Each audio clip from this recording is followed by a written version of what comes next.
video, we're going to continue our look at beveling inside of Auto-Retopo's Voxel workspace by going over one last example, and that is trying to bevel an area on a model like this, such as the grip, where the user started out just blocking out the initial shapes and wanted to develop it as he goes. So in this case, when I zoom into my image reference here, I can see that the upper and lower receiver is indeed somewhat rectangular in shape, but then when you get to the grip, it literally is a separate piece, even though it's attached here, and it's much more cylindrical in shape than rectangular like the rest of it here. So what we want to do is split that apart, but before I do that, I want to bevel this area here. Let me scale this down just a bit. I can zoom in. So yeah, this area here where this grip not only meets the lower receiver here, but it kind of flows with a nice bevel all the way, even though it's a separated piece. There's a different example, or slightly different example here, where you can see it's, instead of being cut here, it's cut more closer to the trigger area, or almost in line with the top of this trigger area. So I'm going to split that off momentarily, but I'll do the beveling first, and then after that what I'm going to do is cut this lower 2/3 off and just use a freeform primitive that's shaped as a cylinder as a starting point, because I find that's just much more efficient than trying to bevel this to the point where it's cylindrical in shape. That's just not going to happen. You're still going to have to reshape the whole form. So we can bevel here though, in the rear and in the front. So the first thing I want to do is kind of trim off a little bit of excess here, and then we'll start beveling. So I'll go to a orthographic view by hitting the 5 key, and I'm going to hit the Control up arrow keyboard combination to save a shortcut, and then I'll zoom in and create another. That way I can quickly get back to these. So you can Control left arrow to go back to the previous shortcut. Control right arrow will go to the next. The first thing I want to do is select the object and isolate it by hiding all the other components. You can do that quickly by hovering over the object you want to select. Hit the H key. Once that is done, hold the Alt key while you come over and click on the visibility icon. That hides everything else. The next thing I want to do is bring up my image plane that I set up. Go to the camera menu here, background, edit image placement. And if you use image planes, I highly suggest creating a hotkey. By default, one is not set for this, so I created one myself. You can hit the End key on your keyboard and then assign it. Okay, so I'll hit that hotkey combination and it brings it up. Right, so you can click on that, show hide, and it will just toggle it on and off essentially. Another benefit here is that you can adjust the level of transparency of your model so that the image shows through. Okay. Now, one thing I do need to mention up front is when you're using image planes like this, as long as this panel is visible, you're in setup mode for the image plane only. And that means if you try to edit your model with this panel showing, it's not going to happen. You're still editing the image as far as 3D code is concerned. So it's going to lock you out from editing your model. You can't do both. Okay? What I mean by that is if you zoom out, you can see this apparatus here that you have, your gizmo. You can scale globally by clicking on the corner point, scale along an axis with one of these widgets, or move it along an axis, and so on. And this, you click on this and you just move it in screen space. But the point here is, as long as this is active or showing, you're in setup mode for reference images or image planes. And you can brush if you want to create an extension of your image. That's fine. We've covered this in more detail in other videos, but I just wanted to mention these few little tidbits here. It's very important to click close, and so that brings you out of setup mode, and you can just now move on to working on your model with this image plane visible in the background. Okay, so now that that is out of the way, I'm going to switch to voxel mode, because anytime I cut or trim or do any kind of Boolean type operations, merging objects together, things like that, I always like using voxels because it's just a little more flexible in voxels, it's faster, and you won't get any error messages like you might in surface mode. So click OK. So now I'm in voxel mode. I'll go to the cutoff tool. I want to trim right here.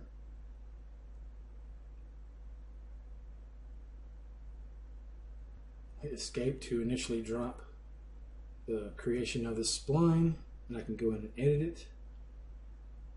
I'll right click this point to harden it. I think that looks about right. I'll just hit the enter key now, and it will trim all that away. Hit escape. And so before I separate this part, this grip, from the lower receiver, I want to go ahead and create this bevel here. So to better see what I'm doing, I want to hit my hide key for my image planes, and I want to hide it and click close. I'm going to switch to perspective view and the smooth brush, then the spline stroke draw mode. So I'll create an initial point here. Right click and drag to increase the scale of my point as I need. I normally don't put down so many points, but I find that sometimes you may need a few more in order for it to attach well to the surface. So hit escape. If you want to change the control point size of any of these, just right click and drag till your brush is the preferred scale, and then you can just tap on this control point when it's highlighted, and it will quickly change it. Okay, so I'm going to scale that one up a bit. Same thing here.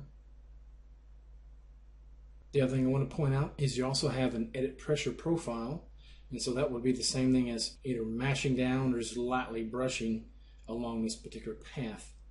So this would be your starting point, this would be your ending point of your spline.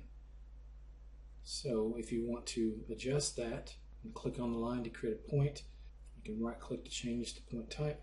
At the starting point, it's going to start at kind of an even level, and then it's going to increase and then drop back down. So let me go ahead and hit the enter key. Hit it again. And I'm actually going to undo a few times and turn my symmetry plane on. I realized that it was not working.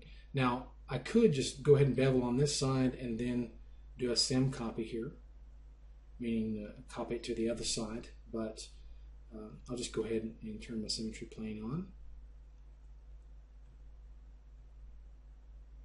and hit the enter key.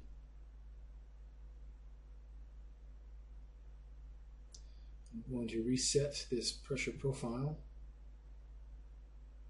You can delete a point by dragging it over the top of another, and then hit the enter key once again. And I think that's enough for that particular part. So I'll hit escape. If I want to harden this back up again, I have a couple different tools. I could use the angulator tool in surface mode, just create a spline along here, or in the pose tool, I could just do a line selection of this very end part here and just scale it to harden it and scale it in. A number of different ways I could handle it, or I could just use the cutoff tool to just trim off that very last portion. It really just depends. Let's continue on now. I'm going to start off with a very small point here.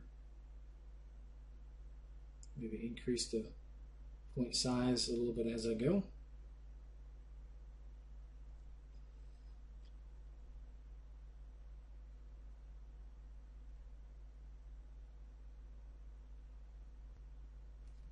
Hit escape to finish that spline. Maybe increase the brush size a bit. Tap that point.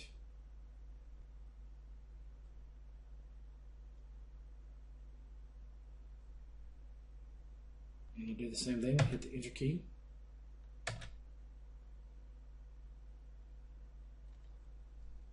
And if I see the spline, if I see parts of it sticking off, sometimes you can just go back to this little menu here, this little toggle, and choose Attach to the Surface. Sometimes that will re-snap it.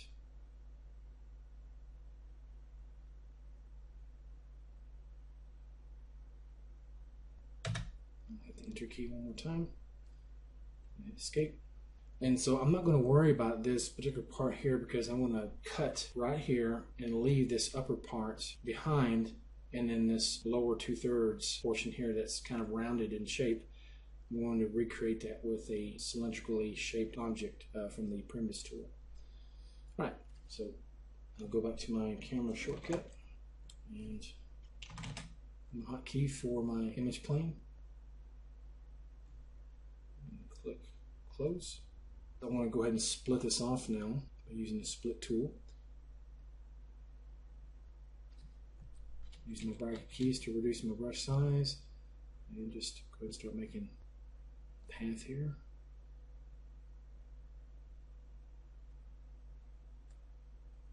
Escape.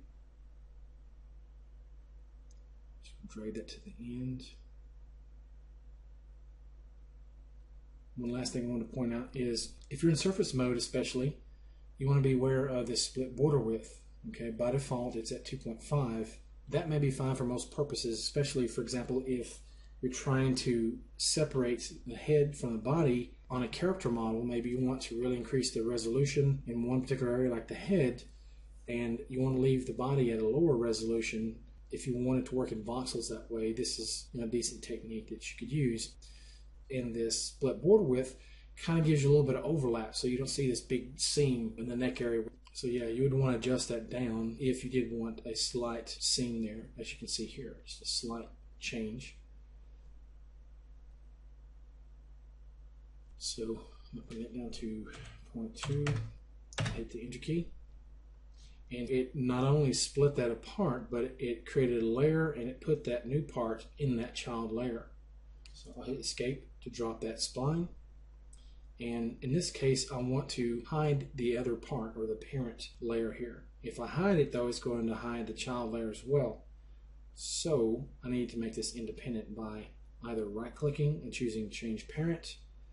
You can choose the root layer will make it independent, or the easiest way is to just come over to the right side where you see this little move icon, click, hold, and drag outside of the parent layer,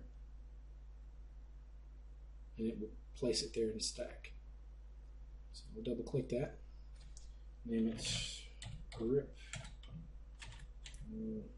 3, and so I no longer need the split tool, so I'll get out of that. I'm going to change the shader. Gotta be careful, I accidentally tapped twice and didn't mean to. Alright, so that's done. I can hide that other part there. Now I want to use the cutoff tool. Give my hotkey for the image panel here, and I'm going to crank up the inner visibility a little bit. And then click Close. And one last thing I want to do before I start using the cutoff tool is I notice I need to use the move tool to just kind of tweak this little part here.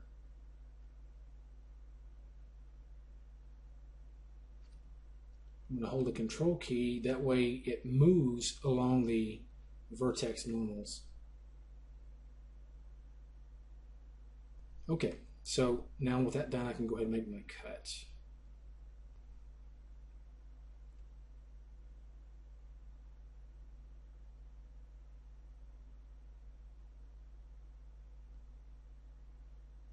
Hit Escape, and I'll hit the Enter key. Trim that away, hit the Escape key, and I'm going to create a child layer by clicking on the little plus icon of this grip layer here, and I'm going to increase the resolution so that as I create this object, I want to make sure that it has enough resolution to make the changes that I want. I'm also going to turn the symmetry plane off for the time being. We'll go to the object section here toward the end under Primitives.